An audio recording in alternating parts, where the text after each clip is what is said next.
तो जैसा कि हमने पहले deviation versus angle of incidence graph plot किया था, वो कुछ ऐसा दिखा था, जिसमें हमने क्या खास बात देखी कि एक डेल्टा के लिए एंगल ऑफ इंसिडेंस के दो वैल्यू आते थे, एक ये और एक ये, लेकिन इन दोनों में से कोई भी एक एंगल ऑफ इंसिडेंस हो सकता है और दूसरा एंगल ऑफ इमर्जेंस हो सकता है।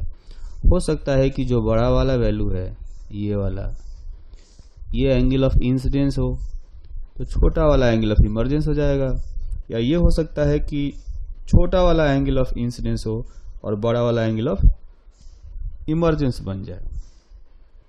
ठीक है, तो इसमें हम देखेंगे कि जैसे जैसे आई और ई इन दोनों का वैल्यू बिल्कुल क्लोज होता जाएगा, इनका दोनों का जो डिफरेंस है वो कम होता जाएगा, तो डेविएशन कम हो रहा है ना।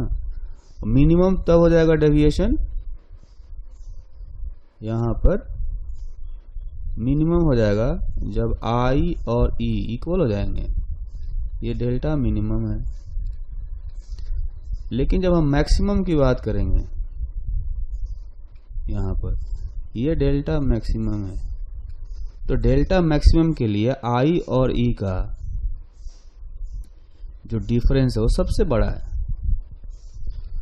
तो उस केस में हम देख रहे हैं कि जो एंगल ऑफ इंसिडेंस है या एंगल ऑफ इमर्जेंस है, जो एक्सट्रीम वैल्यू है, वो एक तो बहुत ही बड़ा हो जाएगा और दूसरा वाला बहुत ही छोटा हो जाएगा। ये दूसरा वाला बहुत ही छोटा हो गया। तो हम लोग ऐसा करते हैं, अगर ये वाला जो वैल्यू है, इसको हमें छोटा वैल्यू नहीं पता है कि छोटा वाला वैल्यू जो है स्मॉलर वैल्यू होगा वो कितना होगा, क्योंकि ये जो ग्राफ है वो जीरो पर नहीं जा रहा है, इस डेल्टा वाले एक्सिस को इंटरसेक्ट नहीं कर रहा। लेकिन ये जो बड़ा वैल्यू है आई का, जो मैक्सिमम वैल्यू हो सकता है, मैक्सिमम पॉसिबल वैल्यू, वो पता है, वो π/2 हो सकता है। π/2 से बड़ा कुछ भी हो ही नहीं सकता। ठीक है, तो हम जानना चाहते हैं कि मैक्सिमम डेविएशन प्रिज्म से कितना होगा। ठीक, तो डेल्टा डेविएशन का जो डिफिनीशन होता है, जो फॉर्मूला होता है, वो होता है आई प्लस ई माइनस ए। ठीक है, तो इसमें से हमें किसी एक को मैक्सिमम करना पड़ेगा, जैसा कि हमने यहां पर देखा, π/2 कर देते हैं। So for maximum deviation by prism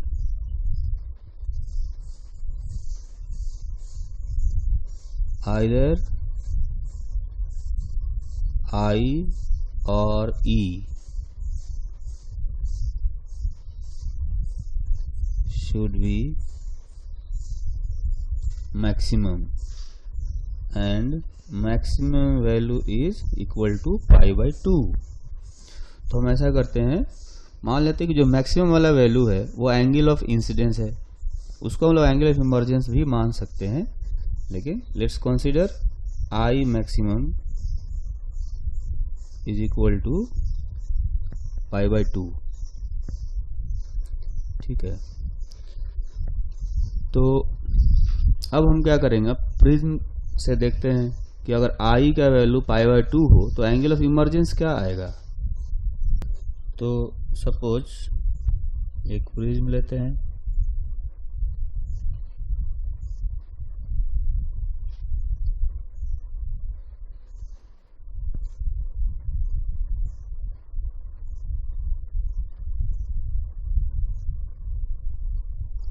ये प्रिज्म हो गया है ना। इस प्रिज्म में एक फर्स्ट सरफेस पर एक नॉर्मल ड्रॉ करते हैं। तो इसमें कहा गया है कि पहले हमें एंगल ऑफ इंसिडेंस को 90 डिग्री लेना है। सपोज कोई लाइट रे ऐसे आया यहाँ पर बिल्कुल प्रिज्म के सरफेस के पैरेलल, तो इसका एंगल ऑफ इंसिडेंस ये हो जाएगा π/2, है ना, ये π/2 हो गया। अब ये जो लाइट रे है यहाँ से गया वो यहाँ से रिफ्रैक्ट हो गया, तो जब रिफ्रैक्ट होगा तो इसका एंगल ऑफ रिफ्रैक्शन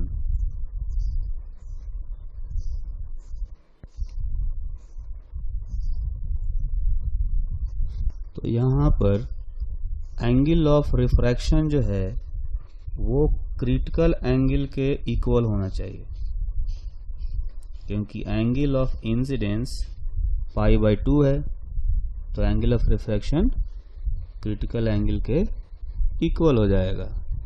ठीक, अब दूसरे सरफेस पर भी एक नॉर्मल डालते हैं। दूसरे सरफेस पर जो नॉर्मल आएगा वो कुछ ऐसा होगा। तो यहाँ पर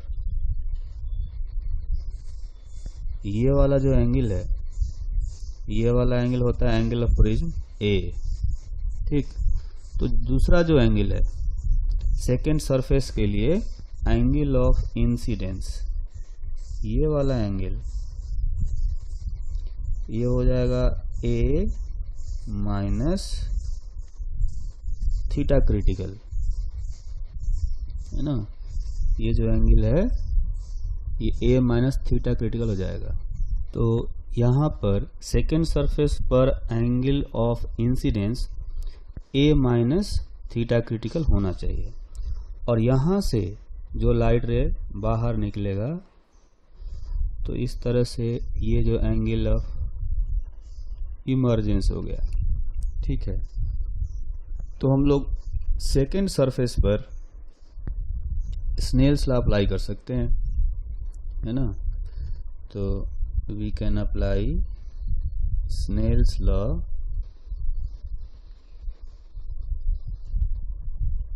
eight second surface.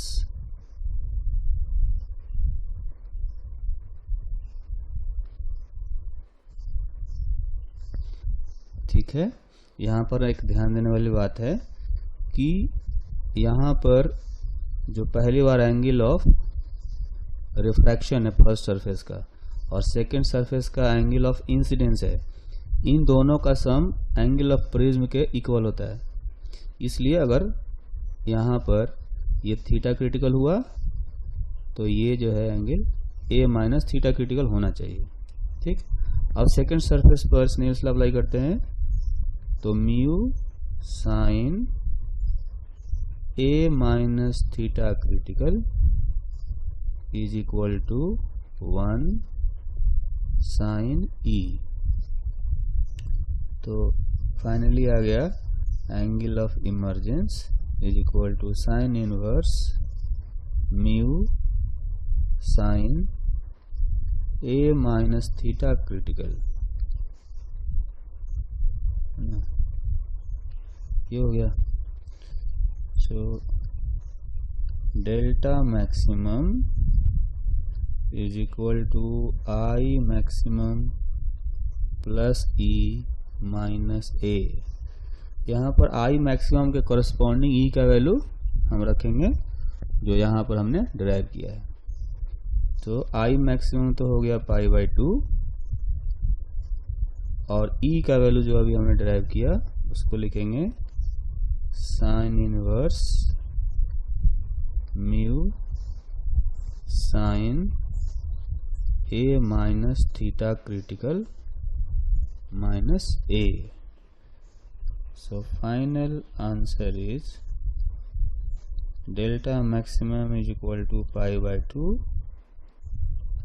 sin inverse mu sin a minus theta critical minus a।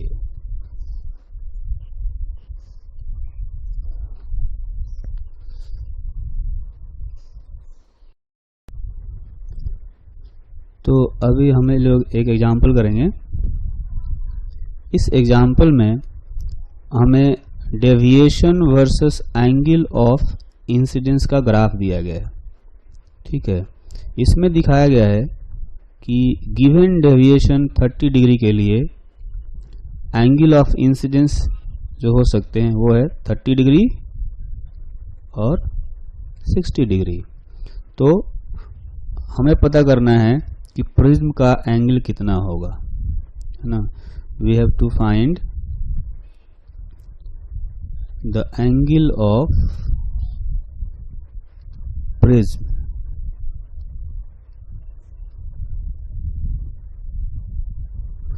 तो जैसा कि हम जानते हैं कि जो डेविएशन होता है वो होता है I plus E minus A। तो ये जो फिगर है, इस फिगर में एक ही डेविएशन के लिए दो एंगल ऑफ इंसिडेंस दिखाए गए, एक ये और एक ये। तो जैसा हम जानते हैं इनमें से एक को हम लोग एंगल ऑफ इंसिडेंस मान सकते हैं और दूसरे को एंगल ऑफ इमर्जेंस मान सकते हैं।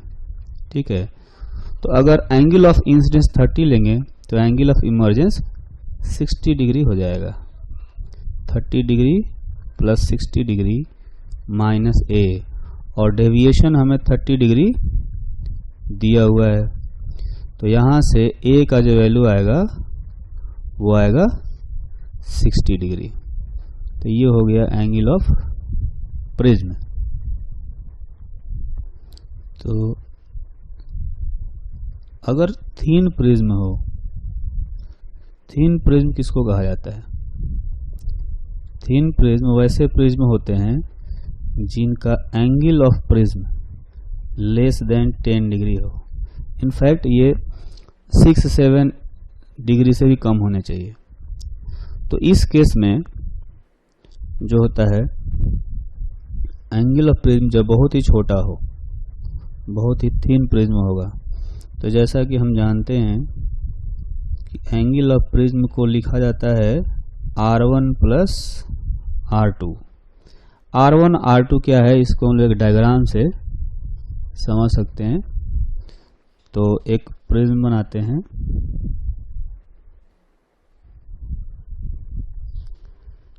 तो ये अपना प्रिज्म हो गया।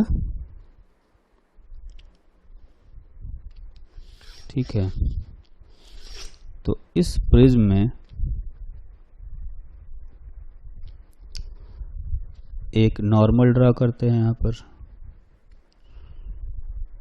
और एक नॉर्मल यहाँ पर। ठीक है, अगर इस प्रिज्म पर कोई इंसिडेंट लाइट आया, फिर ये रिफ्रैक्शन के बाद यहाँ गया और फिर वहाँ से ये रिफ्रैक्ट ऐसे हो गया, तो इसमें ये हो गया एंगल ऑफ इंसिडेंस, ये हो गया angle of refraction for first surface R1, और ये हो जाएगा angle of incidence for second surface, और ये हो जाएगा अपना एंगल ऑफ इमर्जेंस। तो इसमें से R1 R2 ये है और ये है एंगल ऑफ प्रिज्म। तो जैसा कि हमने पहले थ्योरी पढ़ा था, उसमें हमने क्या देखा था कि R1 और R2 इन दोनों का सम A के इक्वल होता है। तो वही यहाँ पर हमने लिखा है A is equal to R1 plus R2 if A is small then R1 and R2 are also small. So I and E are also small by Snell's law. Snell's law use करेंगे तो I और R1 directly related होते हैं एक दूसरे से। तो R1 छोटा होगा तो I भी छोटा हो जाएगा, उस तरह से R2 छोटा होगा तो E भी छोटा हो जाएगा। ठीक, तो उस केस में हम जो है अगर बाउंड्री पर स्नेल्स लॉ लगाएं by Snell's law at first surface 1 sin I is equal to mu sin R1. Since I and R1 are small, so sin I is approximately equal to I and sin R1 is approximately equal to R1. तो इसको कहा जा सकता है कि I जो है वो म्यू R1 की इक्वल हो जाएगा. Similarly by Snell's law at second surface पर स्नेल्स लॉ अप्लाई करेंगे तो आएगा mu sine R2 is equal to 1 sine E. तो इसको लिखा जा सकता है साइन R2 को अप्रोक्सीमेटली R2 लिखा जा सकता है और साइन E को अप्रोक्सीमेटली E लिखा जा सकता है. मतलब mu R2 is equal to E. ये सेकंड इक्वेशन आ गया है ना. So deviation produced by thin prism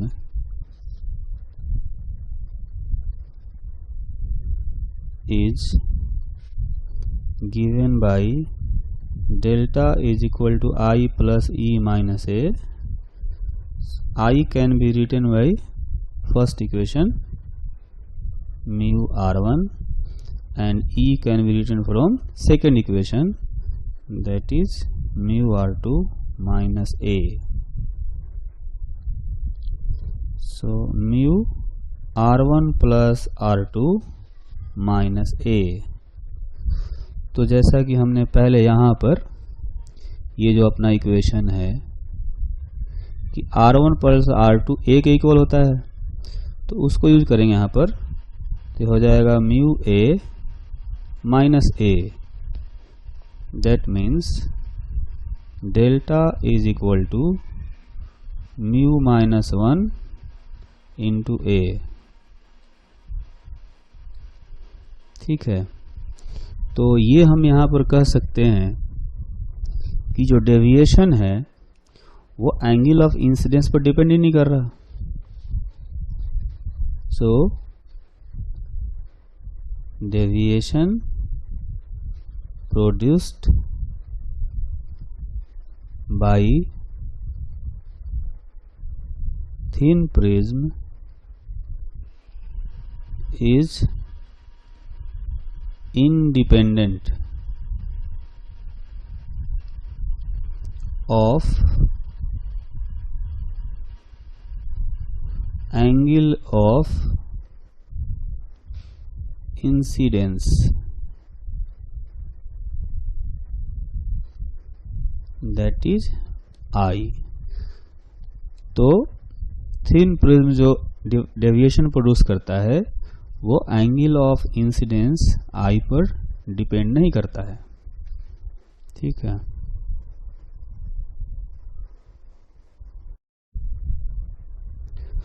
तो एक एग्जांपल और करते हैं. तो ये एग्जांपल है if angle of prism A is equal to 60 degree, its refractive index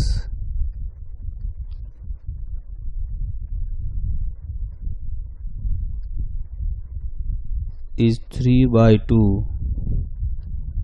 then find the angle of incidence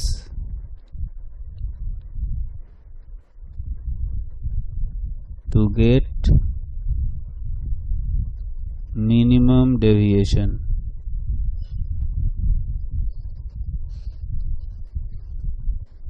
by prism. Also find minimum deviation. तो हम क्या करेंगे, एक प्रिज्म बनाते हैं।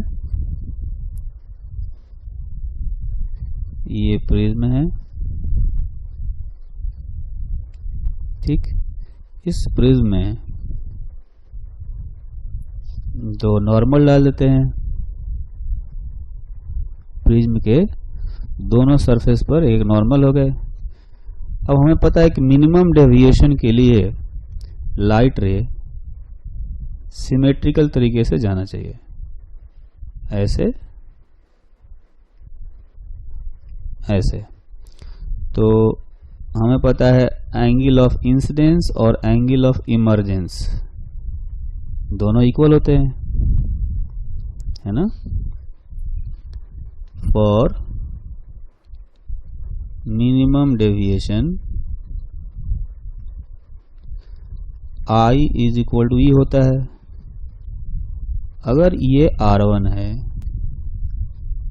ये R2 है ना, तो मिनिमम डेविएशन के केस में R1 is equal to R2 भी होता है और ये a/2 के इक्वल होता है ना। तो इस बाउंड्री पर, किसी भी एक बाउंड्री पर स्नेल्स अप्लाई कर सकते हैं by Snell's law at first surface. 1 sin I is equal to mu sine R1। तो म्यू का वैल्यू जो है क्वेश्चन में दिया गया है 3/2, है ना। इस क्वेश्चन में ये कहा गया है कि प्रिज्म का जो एंगल है ये 60 डिग्री है, ठीक। इसका रिफ्रैक्टिव इंडेक्स 3/2 दिया गया है। तो हमें इसमें से एंगल ऑफ इंसिडेंस इसका वैल्यू पता करना है जिससे कि मिनिमम डेविएशन हो, है ना। तो हम क्या कर रहे हैं कि इसमें हमने पहले R1 का वैल्यू और R1 R2 का वैल्यू निकाला, जो कि a/2 यानी 60/2 यानी 30 डिग्री होना चाहिए, ठीक है। तो अभी जो है फर्स्ट सरफेस पर हम लोग स्नेल्स लगा रहे हैं यहाँ पर, है ना। तो हमने क्या देखा, sine I is equal to mu 3/2 into sine R1 और R2 दोनों ही जो है ये 30 डिग्री हो गए। तो ये हो गया 3/2 और साइन 30 डिग्री का वैल्यू भी 1/2 होता है, तो ये हो गया 3/4। तो I का जो वैल्यू आएगा वो हो जाएगा साइन इनवर्स 3/4। तो ये हो गया एंगल ऑफ इंसिडेंस। इसमें पूछा गया मिनिमम डेविएशन पूछा गया है ना।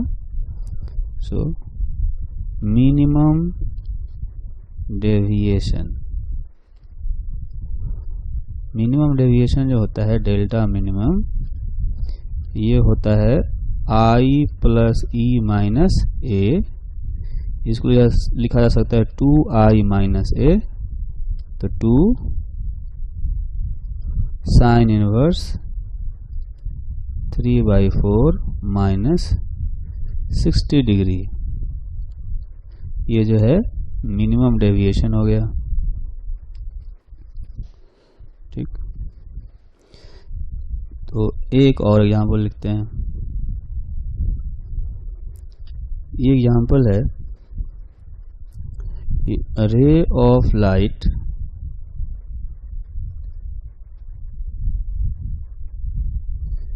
is incident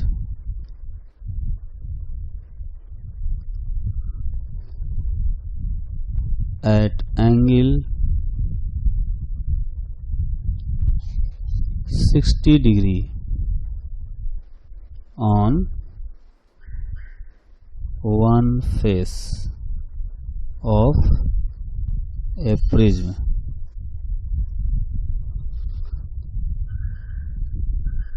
Angle of prism is given as is equal to 30 degree. If deviation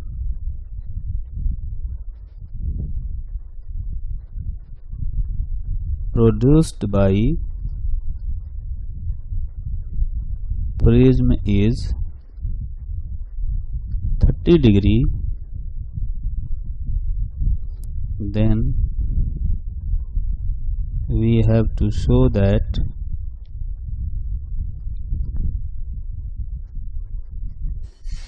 emergent ray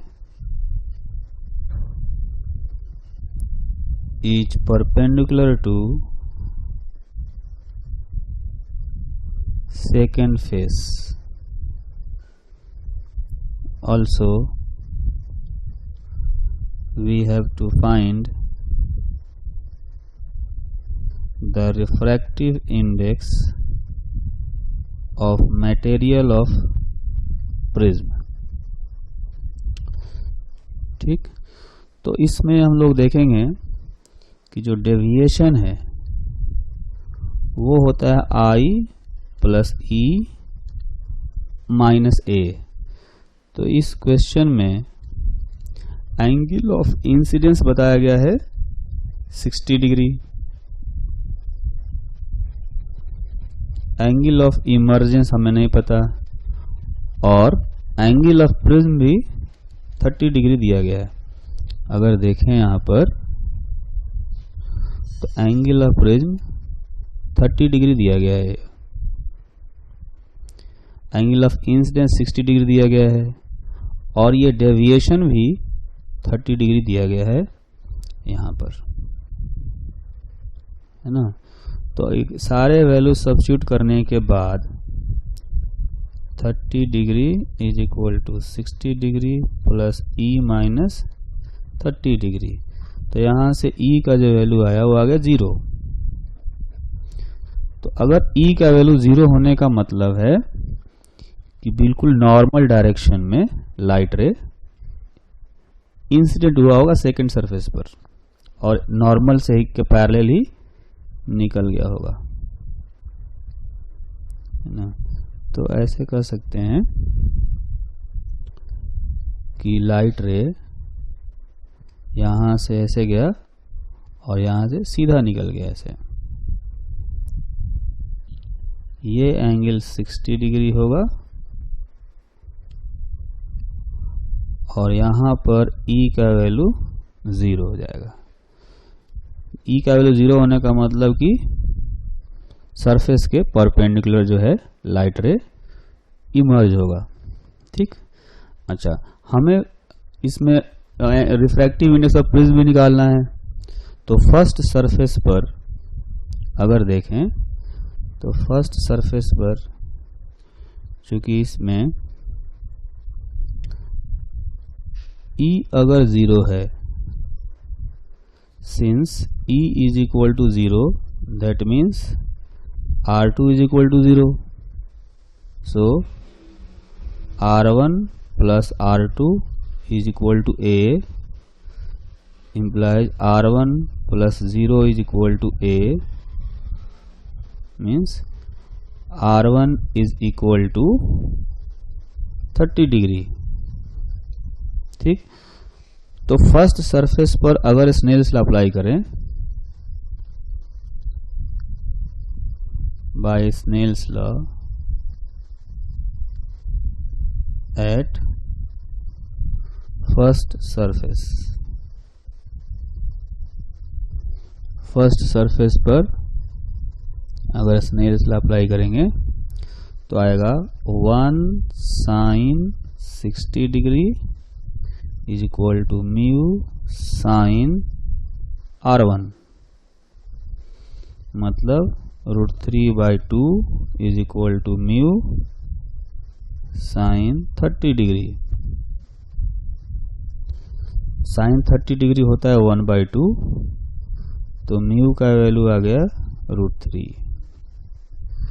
तो ये रिफ्रैक्टिव इंडेक्स आ गया इस मटेरियल का। ठीक,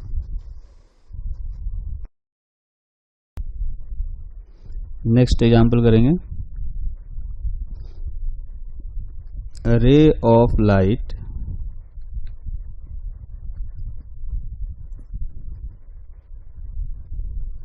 falls normally on a face of a prism having a refractive index mu is equal to 1.5. We have to find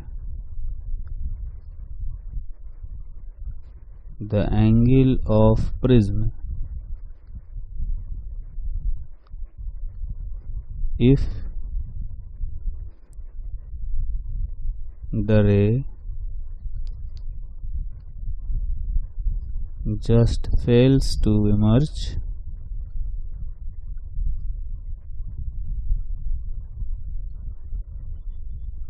from the prism। है ना। तो इसका मतलब ये हुआ कि जैसे ये अपना प्रिज्म हो गया, इस पर कोई लाइट रे इस तरह से परपेंडिकुलर इंसिडेंट होता है ना। परपेंडिकुलर इंसिडेंट होगा तो ये एंगल ऑफ प्रिज्म हुआ ए, और ये लाइट रे यहाँ से जस्ट रिफ्रैक्शन के बाद ये बाउंड्री के पैरेलल हो जाता है, just fails to emerge out, that means angle of refraction is 90 degree. तो यहाँ पर एंगल ऑफ इंसिडेंस जो होगा ये तो क्रिटिकल एंगल के इक्वल होना चाहिए, और साथ में ये ए के इक्वल भी होना चाहिए, है ना। As we know R1 plus R2 is equal to A, since I is equal to 0, that means R1 is also 0, है ना। क्योंकि लाइट रे अगर परपेंडिकुलर आया है, इंसिडेंट रे ऐसे आया है नॉर्मल के लॉन्ग, तो यहाँ पर एंगल ऑफ इंसिडेंस 0 हो जाएगा। तो एंगल ऑफ इंसिडेंस 0 करेंगे तो R1 भी 0 होगा। दैट मीन्स जो फर्स्ट इक्वेशन है उसमें R1 का वैल्यू 0 रखेंगे तो R2 का वैल्यू A आना चाहिए, है ना। और अगर यहाँ पर देखें प्रिज्म में, तो लाइट रे जो है वो जस्ट बाउंड्री के पैरेलल हो जाता है। इसका मतलब ये हुआ कि सेकेंड सरफेस पर जो एंगल ऑफ इंसिडेंस होगा वो क्रिटिकल एंगल के इक्वल होना चाहिए। So it should be equal to critical angle. तो A is equal to theta critical हो गया, तो sine A is equal to sine theta critical लिखा जा सकता है। साइन थीटा क्रिटिकल होता है 1/μ। 1/μ का वैल्यू दिया गया है 3/2, that means 2/3। So A is equal to sine inverse 2/3। तो ये हो गया एंगल ऑफ प्रिज्म। तो नेक्स्ट एग्जांपल करेंगे।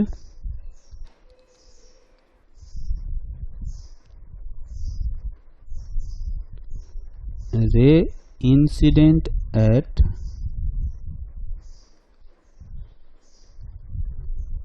53 degree on prism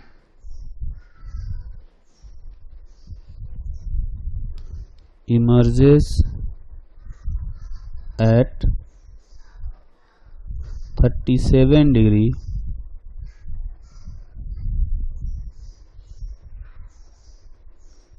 as shown in figure. तो पहले हम लोग फिगर बना लेते हैं।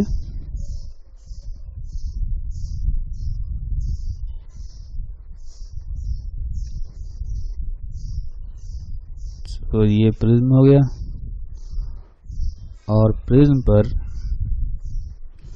दो परपेंडिकुलर डाल लेते हैं। तो इस प्रिज्म के फर्स्ट सरफेस पर कोई लाइट रे 53 डिग्री पर इंसिडेंट होता है ना, और 37 डिग्री पर इमर्ज होता है। ऐसा क्वेश्चन में बताया गया है। ठीक, if angle of incidence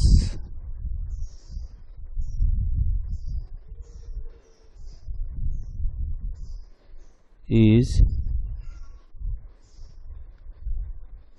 changed to 50 degree,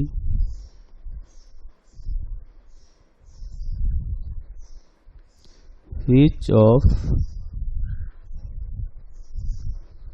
the following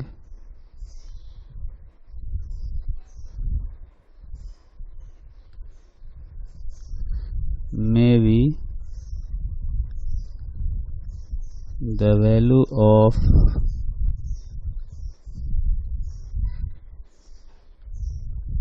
angle of emergence?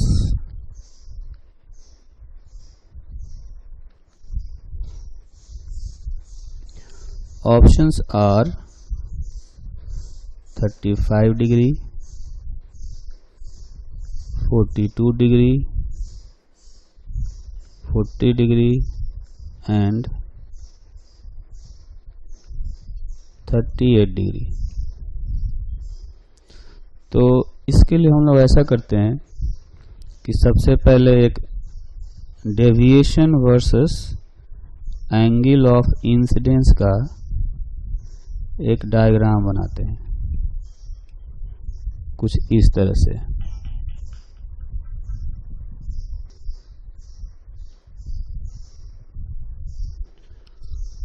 तो इस पर हम लोग रखते हैं डेविएशन डेल्टा और इस एक्सिस पर रखते हैं एंगल ऑफ इंसिडेंस आई। ठीक है, तो इसका जो डायग्राम होगा कुछ डेविएशन का वो तो कुछ ऐसा होता है, ऐसा होता है ना। तो इसमें से हमें एक एंगल ऑफ इंसिडेंस और एक एंगल ऑफ इमर्जेंस दिया गया है। तो suppose given angle of incidence और एंगल ऑफ इमर्जेंस के लिए जो डेविएशन है वो सपोज ये डेल्टा नॉट है ना। इसमें हम लोग देख पा रहे हैं कि एंगल ऑफ इमर्जेंस 37 डिग्री है और एंगल ऑफ इंसिडेंस 53 डिग्री है। ठीक है, अब एंगल ऑफ इंसिडेंस को 53 से कम किया जाएगा। एंगल ऑफ इंसिडेंस को अगर 53 से कम कर देंगे, हमने इसको आई को कर दिया 50 डिग्री, ये हो गया अपना, सपोज ये आई डैश है ठीक है, तो उसके करस्पॉन्डिंग ई का जो वैल्यू है वो भी बढ़ना चाहिए,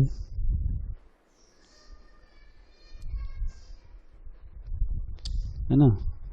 तो अब जो न्यू डेविएशन होगा वो डेल्टा, वो कुछ पहले से कम होना चाहिए, है ना। और ये हो गया अपना एंगल ई डैश। इस ई डैश का जो वैल्यू है वो हमें पता करना है, ठीक। तो इसमें हमें इस ई डैश का वैल्यू कैलकुलेट करना है। तो पहले जो डेविएशन था इनिशियली,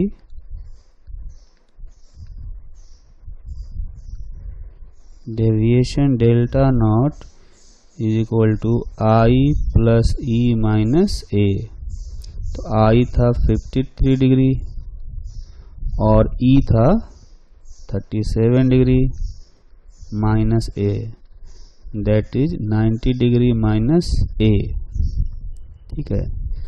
इसमें से ए जो है ये फिक्स्ड है ना।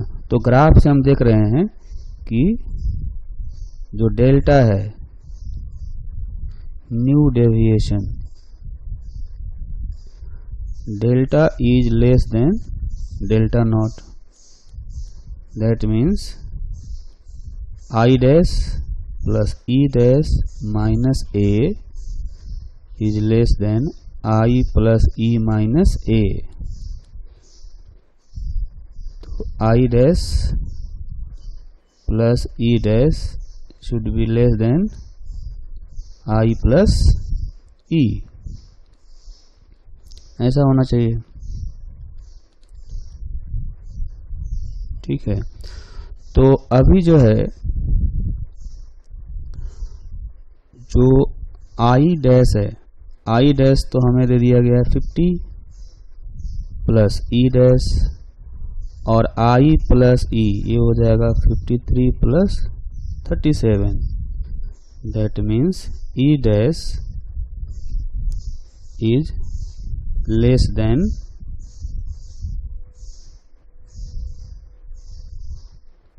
or we can say that E dash is less than 40 degree. तो एक कंडीशन यहाँ से है और दूसरा कंडीशन हम लोग ये देख रहे हैं कि E डैश जो है, ई डैश इस ई से बड़ा है ना। Also E is greater than, sorry E dash is greater than E, that means 37।